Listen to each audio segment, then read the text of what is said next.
प्रचण्डको विकल्प त अब नयाँ पुस्तामा आइहाल्छ नि। प्रचण्ड लगायत हामी सबैको विकल्प नयाँ पुस्तामा लैजाने भइसकेपछि त संस्थागत रूपले नै गइहाल्छ। भनेको तपाईहरु जो पदाधिकारी हुनुहुन्छ, जो नेतृत्वमा हुनुहुन्छ, तपाईहरुको चाहिँ विकल्प खोजेकै हो, जेनजी पुस्ताको आन्दोलनले तपाईहरुको अब काम छैन, बिदा लिनुपर्छ भनेकै हो भन्ने महसुस चाहिँ भएको छ त्यसबाट। काम छैन भन्ने शब्द अलि बढी भयो भनेको तपाईहरु बिदा लिनुपर्छ, तपाईहरुबाट चलेन देश भन्ने महसुस। तपाईले भन्दा त्यो शब्द बढी होइन, उहाँहरूले भन्दा बढी हो। तपाईलाई स्वाभाविक हो, तपाईले भन्दै आउनु भएको तपाईले। त्यसकारणले काम छैन होइन कि हाम्रो भूमिका फरक ढङ्गले निर्वाह गर्नुपर्छ, कार्यकारीको रूपमा होइन। फरक ढङ्गले देशको लागि, राष्ट्रको लागि र पार्टीको लागि योगदान त गर्नु पऱ्यो नि हामीले। हामी चाहिँ पार्टी, देश, राष्ट्रबाट पैदा भएका मान्छे हो नि त।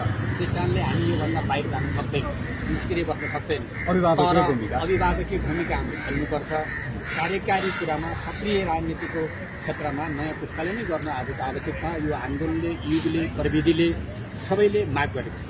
यसका लागि प्रचण्ड तयार हुनु होला, प्रचण्ड तयार हुनु होला यसका लागि। उहाँ हाम्रो कमरेड प्रचण्डजी पार्टी नेतृत्व गर्न तयार हुनु होला। उनीहरूले अब छलफल गर्दै जाँदा यो एउटा उहाँले पनि विधि प्रक्रिया एउटा मिलाएर होइन त्यतातिर जानुपर्छ भन्नुभएको छ। ठोस निर्णय भएको छैन, त्यतातिर जान सकिन्छ, बहस गर्न सकिन्छ भन्नुभएको छ।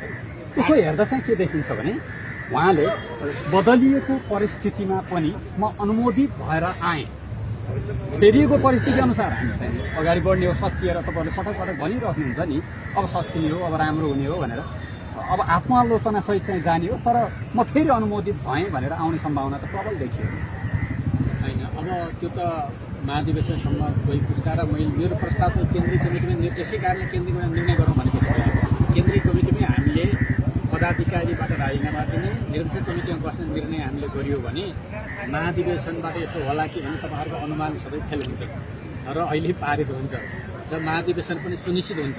महाधिवेशनमा कहीँ गुटबन्दी पनि हुँदैन, केही हुँदैन, सुस्त प्रतिस्पर्धाको प्रक्रियाबाट अगाडि आउँछ।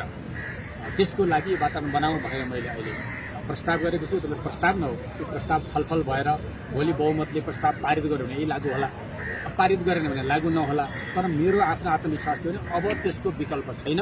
हामीले नेतृत्व पुस्तान्तरमा, हस्तान्तरण अथवा पुनर्गठन गर्दा नयाँ पुस्तामा लैजानुको विकल्प छैन भन्ने मेरो मुख्य कुरा हो। त्यसैको आधारमा मैले विषय राखेको छु। धन्यवाद। प्रचण्डले दाबी गर्नुभयो भने तपाईले